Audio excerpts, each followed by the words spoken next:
Alright, so I had to take this all back apart. For some reason, when I listened to the tape, when I fired it off last time, it was making noise. The only thing I did different was I made that washer and I put that on top. But I think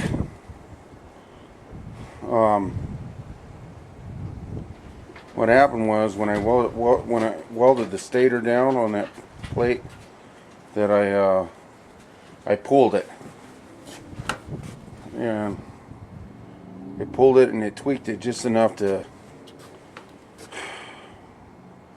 make it chirp a little bit. So hopefully I've scrubbed everything down with the grinders and what have you, and I'm going to put it back together. When I went to Home Depot, I bought some bigger bolts. I want to raise that hood up a quarter or half inch for more airflow.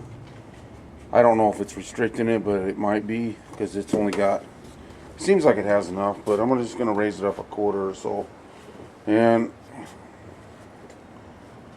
that's that. That's what I'm doing. And hopefully this is the last time, and then I'm going to start work on the trailer. Alright.